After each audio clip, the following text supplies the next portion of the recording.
সাভারের বনগাঁও ৭ নং word BNP ও অঙ্গ সংগঠনের ইফতার ও দোয়া মাহফিল অনুষ্ঠিত হয়েছে। নিজস্ব প্রতিবেদক মোহাম্মদ ছালে আহমেদের পাঠানো তথ্যচিত্রে প্রতিবেদন। সাভার থানা যুবদলের নেতা মাহবুব হোসেন গিয়াস এর সার্বিক সহযোগিতায় ইফতার ও দোয়া মাহফিলে প্রধান অতিথি হিসেবে উপস্থিত ছিলেন ঢাকা ১৯ আসনের সাবেক সংসদ সদস্য, বিএনপি কেন্দ্রীয় সহ পরিবার কল্যাণ বিষয়ক সম্পাদক ডাক্তার দেওয়ান মোহাম্মদ সালাউদ্দিন বাবু। ২৬শে মার্চ রোজ বুধবার বিকেলে বনগাঁও ইফতার ও দোয়া মাহফিল অনুষ্ঠিত হয়।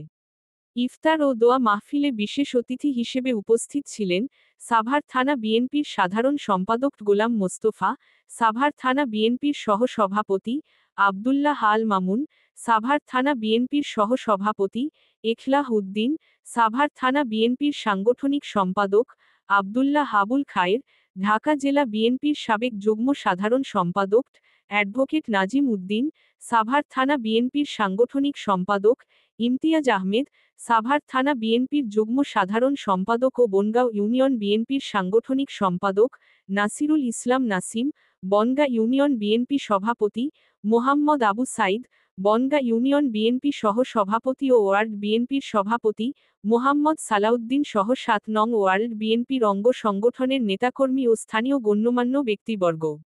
অনুষ্ঠানে প্রধান অতিথি তার বক্তব্যে বলেন, এবার কিন্তু জান্তার নির্বাচন হবে না।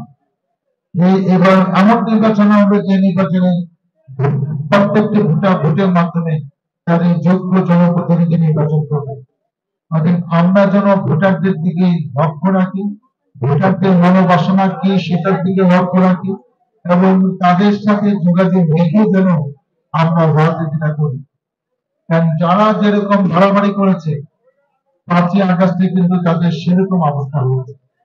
এটা আমাদের জন্য শিক্ষণীয়, যেন আমরাও সেটা লক্ষ্য রাখি যে বাড়াবাড়ি করলে আমাদেরও অবস্থা কিন্তু ভবিষ্যতে এরকম হতে পারে।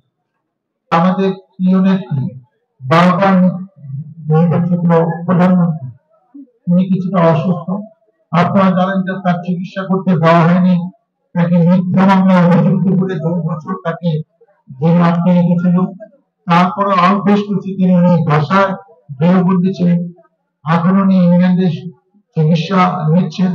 আমরা আশা করছি ঈদের পরে একটি যৌক্তিক সময়ে উনি দেশে ফিরে আসবেন, দলকে নেতৃত্ব দেবেন এবং তার নেতৃত্বে বিএনপি ইনশাআল্লাহ আগামী নির্বাচনে আপনাদের প্রতি ইনশাআল্লাহ বিজয়ী হয়ে ক্ষমতা অধিষ্ঠ হয়ে দেশ পরিচালনা করবে।